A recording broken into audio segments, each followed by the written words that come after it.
नमस्कार, मैं अभिनय आकाश और आप देखना शुरू कर चुके हैं प्रभा साक्षी का special show yes my Lord. Social media influencer Ranveer Allahbadia ने सुप्रीम कोर्ट में याचिका दायर कर कई एफआईआर को एक साथ क्लब करने की मांग की। ये एफआईआर उनके विवाद बयान को लेकर दर्ज की गई जो उन्हें यूट्यूब शो में कही थी। सीजीआई संजीव खन्ना ने अपील पर कहा कि मामले को जल्द सूचीबद्ध करेंगे।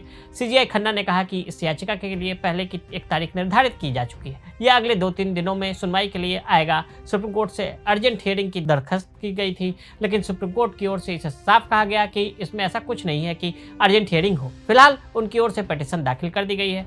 1-2 दिन में इसे लिस्ट किया जाएगा, फिर इसकी तारीख तय होगी कि कब इसकी सुनवाई होगी। इन सब में एक दिलचस्प पहलू सामने आया जो चर्चा का विषय भी बना रहा। रणवीर इलाहाबादिया का केस पूर्व chief justice of India DY Chandrachud के बेटे अभिनव चंद्रचूड़ लड़ रहे हैं। बॉम्बे हाईकोर्ट में प्रैक्टिस करते हैं, सुप्रीम कोर्ट में भी वो अपीयर होते रहते हैं। सुप्रीम कोर्ट तत्काल सुनवाई की अनुमति नहीं दी। याचिकाकर्ता की ओर से डॉक्टर अभिनव चंद्रचूड़ ने चीफ जस्टिस संजीव खन्ना की अगुवाई वाली बेंच के सामने यह मामला उठाया और कहा कि संविधान के अनुच्छेद 32 के तहत दायर की गई याचिका है। अभिनव चंद्रचूड़ ने असम पुलिस की ओर से कठोर कार्रवाई की आशंका जताई। सीजीआई ने यह स्पष्ट किया कि यह मौखिक रूप से मामले की सुनवाई की अनुमति नहीं देते, बल्कि पहले से तय तारीख के अनुसार ही सुनवाई होगी।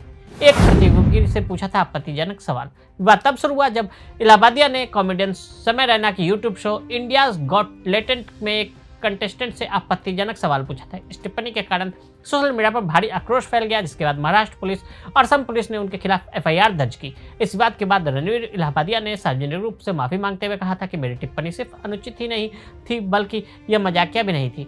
कॉमेडी मेरी ताकत नहीं है, मैं बस माफी मांगने आया हूँ। गुवाहाटी में शिकायत दर्ज कराई गई थी जिसमें अश्लीलता को बढ़ावा देने वाला बताया गया था बयान को। वहीं महाराष्ट्र साइबर सेल ने आईटी एक्ट में मामला दर्ज किया। वहीं महाराष्ट्र के मंत्री आशीष शेलार ने अश्लील कार्यक्रमों की जांच का निर्देश दिया। कौन है अभिनव चंद्रचूड़? अभिनव चंद्रचूड़ बॉम्बे हाईकोर्ट में प्रैक्टिस करने वाले एक मशहूर वकील हैं। उन्होंने स्टैनफोर्ड लॉ स्कूल से doctorate of the science of law और master of the science of law की डिग्री हासिल की है, जहां वे फ्रैंकलिन फैमिली स्कॉलर थे। अपनी कानूनी प्रैक्टिस के अलावा चंद्रचूड़ ने संवैधानिक कानून, न्यायिक प्रक्रियाओं और भारत के कानूनी इतिहास पर कई किताबें भी लिखी हैं। कानूनी मामलों में उनकी विशेषज्ञता ने उन्हें कानूनी बिरादरी में एक मजबूत चेहरा बनाया। तो आज हमने आपको रणवीर इलाहाबादिया और उनके लिए सुप्रीम कोर्ट में पेश हुए अभिनव चंद्रचूड़ के बारे में बताया। आज के लिए इजाजत। ऐसी रिपोर्ट्स को देखने के लिए देखते रहें प्रभा साक्षी। अगर आप भी लेना चाहते हैं देश दुनिया की तमाम जानकारी तो आज ही सब्सक्राइब करें हमारे चैनल को। साथ ही नीचे दिए बेल आइकन को जरूर दबाएं ताकि हर अपडेट आप तक पहुंच सके।